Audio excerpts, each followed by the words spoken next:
그럼 개회식을 시작하도록 하겠습니다. 저희 한국창의정치학회는 국가나 지방자치단체 발전을 위해서 법학, 행정, 정치학, 그리고 교육학, 의학, 간호학, 보건학, 그리고 조경학, 농학, 그리고 다양한 학문 영역으로 저희들 구성된 젊은 학자들로, 교수들로 구성되어 있습니다. 일단 많은 좀 관심 좀 가져주시고요. 네, 여러분 반갑습니다. 대구광역시의회 의장 장상수입니다.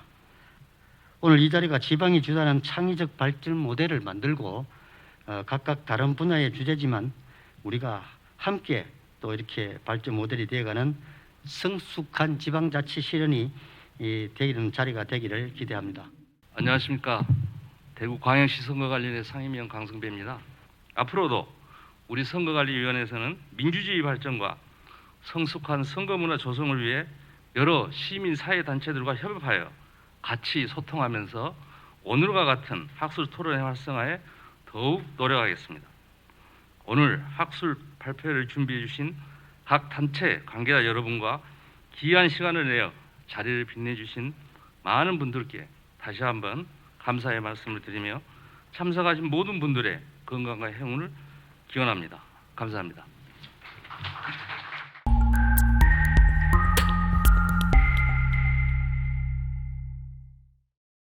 안녕하십니까.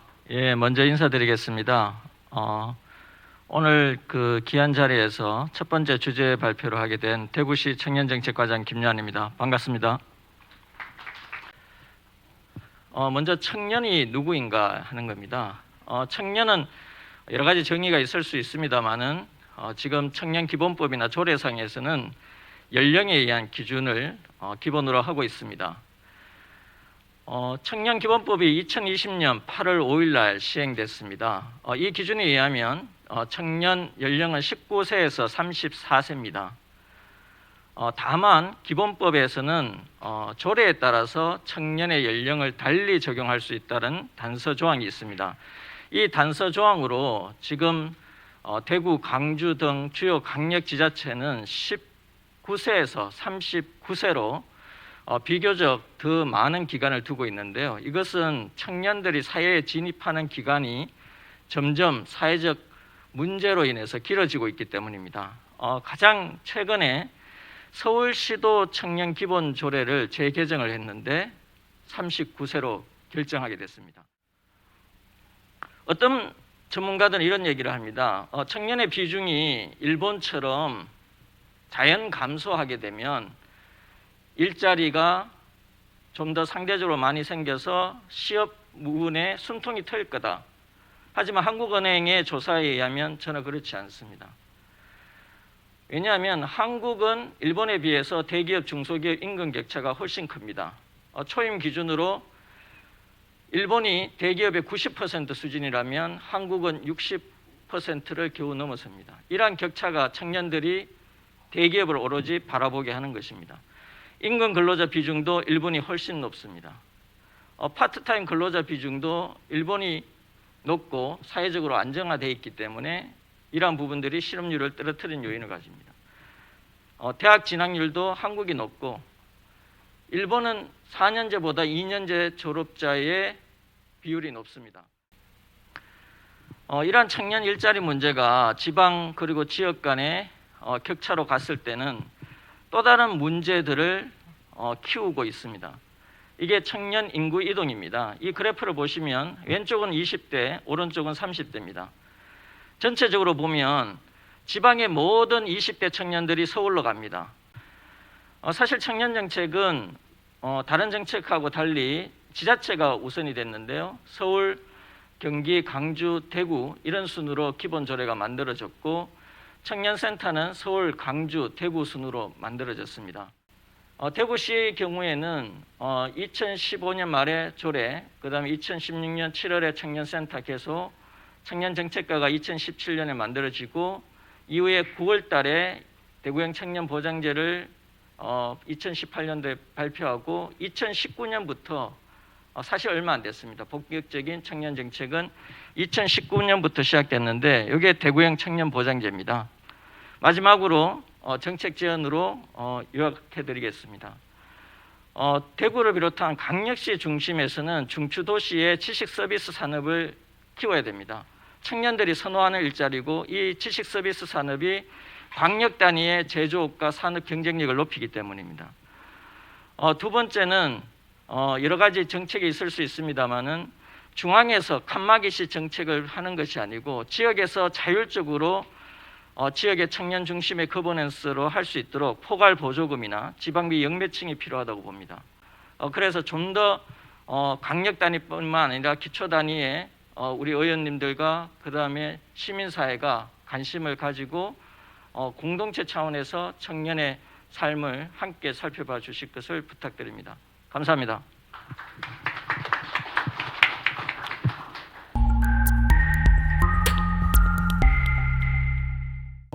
사실 대구하고 경상북도하고는 차이점이 있는 것 같아요. 청년 소멸의 속도가 가속화가 되기 때문에 좀 듣고 싶은 그런 좋은 전문적인 의견도 말씀해 주셨으면 좋았을 건데 좀 아쉽긴 합니다. 그러한 중복되는 정책이 있어서 그 관리가 미흡해 보였는데요. 그거를 개선한다면 조금 더 효과적으로 청년들에게 전달될 수 있지 않을까 생각합니다. 또한 그 슬라이드 중에 니트족에 대한 문제가 있었습니다. 네, 그 표에서 보시면 아시겠지만 니트족이 많은 국가는 터키, 이탈리아 이런 쪽인데 대부분 가족 중심의 사회가 기반으로 된 국가들입니다. 사실 우리 대구는 이제 청년 기본 조례가 2015년 12월 30일 날 제정이 되고 2017년 청년 정책과가 생기고 또 대구시의 청년 센터가 생김으로 인해서 청년들에게 관심을 갖는 그런 시기가 되었죠. 저희들이 이제 처음에는 집에 있는 그리고 잘 밖에 나오지 않는 청년들을 밖으로 좀 나오게 하자. 그래서 소통하고 공감하고 그리고 또 청년들이 자신들의 청년 니트와 또 청년 고용률 이런 부분들이 이제 2018년에서 2019년으로 되면서 다소 많이 개선이 되었는데 지금 코로나19 여파로 코로나 세대라는 말이 생기고 있습니다. 구직 활동 기회조차도 주어지지 않는 굉장히 초유의 사태라고 판단을 하고 있습니다. 저도 개인적으로 IMF 세대인데요.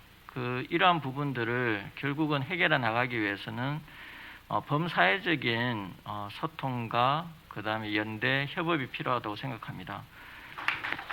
네, 박수 한번 보내주십시오. 발표 돌아오신 분들께.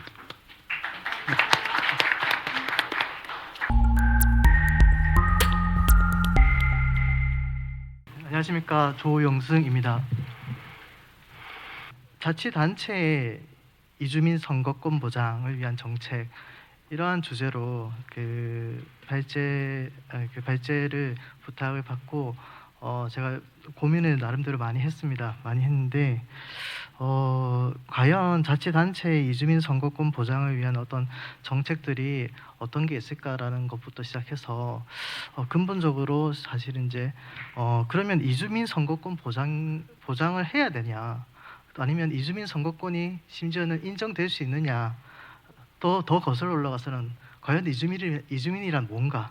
라는 어떤 여러 가지 다양한 생각들을 좀 하게 되면서 좀 초기에 혼란을 좀 겪게 됐습니다.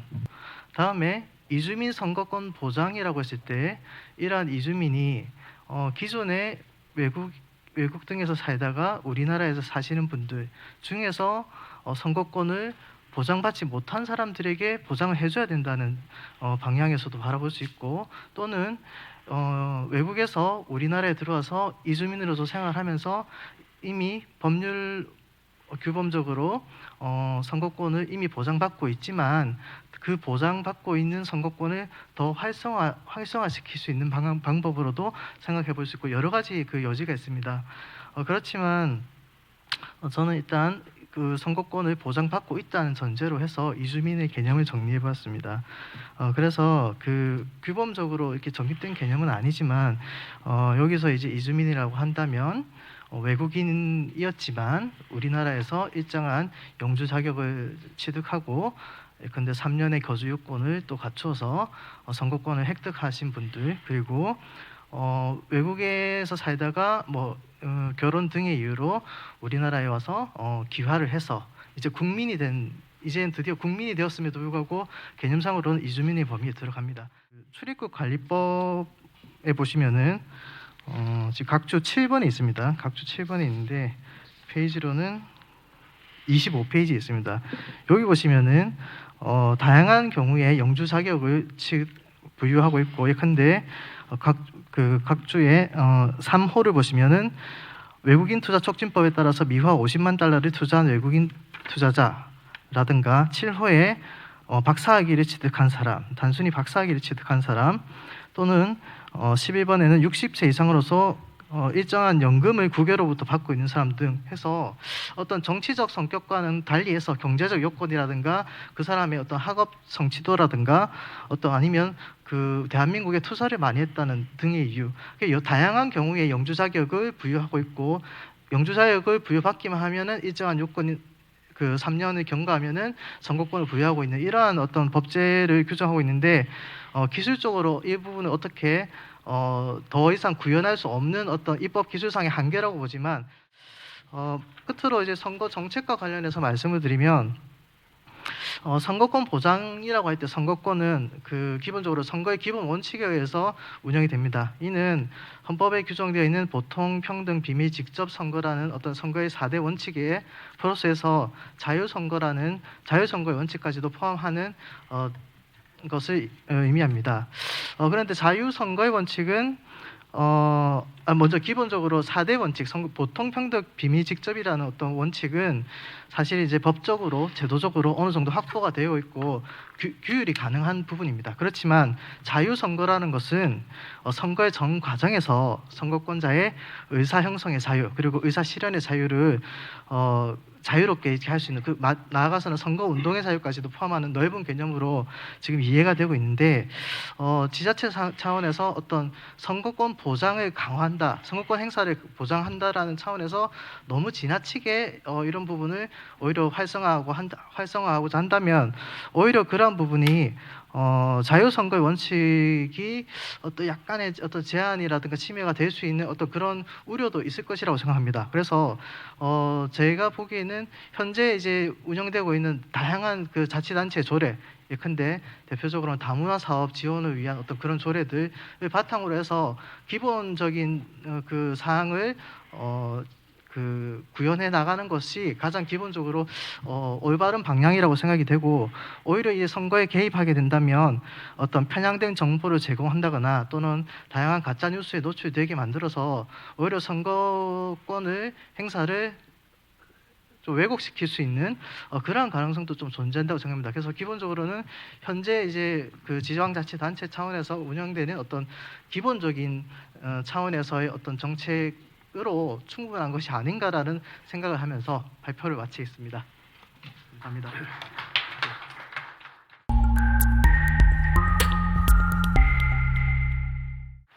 예, 조영순 교수님 수고하셨습니다.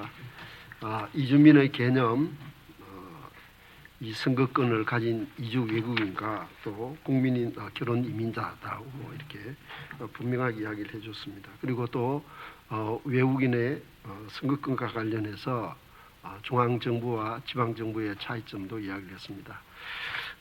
제가 옛날에 오랜 전이지만은 독일에 있을 때 이런 일이 있었습니다.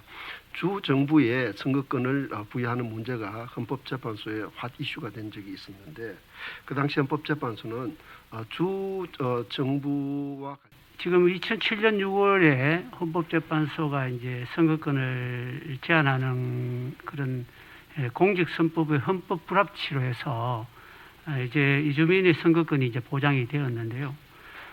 지금 우리 이주민의 선거권 보장은 외국인은 이제 영주권을 얻은 뒤에 3년을 이제 지나면 지방선거에 이제 참여할 수 있다 이렇게 보장이 되어 있습니다. 문제는 선거권이 보장이 됨에도 불구하고 이제 투표율이 저조함으로써 오는 그런 문제점들. 아까 말씀을 하셨습니다마는 참여율이 상당히 이제 적다는 것이죠. 그래서 저는 이제 이 부분을 또 이미 우리나라는 그 작년 기준으로 그 이민자 체류가 250만 명을 돌파를 했습니다. 대구 광역시 인구를 넘어서는 인구입니다. 그래서 한 4.9% 이제 이민 사회, 다문화 사회로 진입을 했다고 할 수 있겠습니다. 그래서 우리나라에서 이 많은 이민자들을 위해서 진정한 민주주의 실현을 위해서는 그 법률상 권리로서 외국인의 지방 참정권을 입법을 통하여 뭐 확대를 할 수 있을지 아니면은 뭐 축소를 해야 될지 또 아니면 확대한다면 조금 더 그 확대하는 내용을 입법적으로 조금 세분화하는 것은 어떨지 하는 그런 부분이 문제가 되지 않을까 싶습니다. 그래서 우리는 현재 그 영주권자라고 하면 굉장히 다양한 경로로 영주 자격을 취득을 하고 있습니다. 앞서 발표자님께서 그 7페이지에 나와 있는 그 출입국 관리법에 대한 부분을 잠시 그 말씀을 해주셨는데요. 다양한 영주권자 크게 나누면 이제 특별히 영주권을 부여하는 이민자들이 있는가 하면 국내에서 5년 이상을 거주해야만이 영주권을 신청할 수 있는 자격자 이렇게 크게 구분할 수 있다고 봅니다.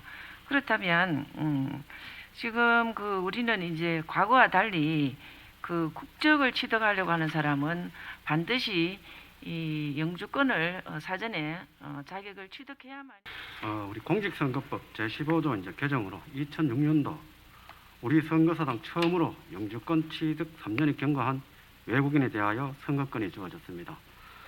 그렇지만 국민에게 주어지는 대통령 선거와 국회의원 선거에서는 아직까지 선거권이 없습니다. 개인적인 의견으로는 선거권이 부여되는 외국인을 영주 체류 자격 취득 후 3년이 경과한 외국인으로 제한하고 있어 실질적으로 지역사회에 통화하고 통합되려는 의지를 가진 외국인이라면 3년이란 최소한의 시간이 주어져 어느 장벽은 외국인의 자신의 선거권을 행사하는 데 큰 장애 요소가 되지 않을 것으로 보입니다. 자국 내에 거주하는 외국인에 대하여 선거권을 인정하는 나라는 세계적으로도 덴마크, 네덜란드 등 유럽 일부 국가에서만 인정하고 있으며 아시아권에서는 우리나라가 외국인에게 최초로 선거권을 부여하고 있습니다. 지역 공동체 정책이 이주민에게 영향을 미친다는 점과 사회 통합의 측면도 있지만 외국인에 대하여 선거권을 우리나라가 먼저 부여함으로써 국가 간의 상호 주의에 따라 제외 한국인들도 참정권을 부여받는 데 큰 힘이 될 것으로 보여집니다. 나아가 국제교류나 협력 등 외교 활동에도 도움이 될 것으로 기대하고 있습니다. 우리나라에 체류한 외국인 수 증가와 동시에 지방선거 선거권이 주어지는 외국인 또한 그 수가 2006년에는 6,500여 명에서 2018년도 10만 6천여 명으로 기하급수적으로 증가하고 있습니다. 하지만 외국인의 투표 참여율은 2010년 그 후보자의 공약만으로도 판단하기도 힘든 측면에서 자유로운 선거를 기본적으로 자유로운 선거 아래에 그 어떤 기반이 되는 어떤 것을 보충적으로 어떤 정책을 펼치는 것이 좀 바람직한 방법이 아닌가라는 생각을 하면서 발제를 여기서 마치겠습니다. 감사합니다. 예, 수고하셨습니다.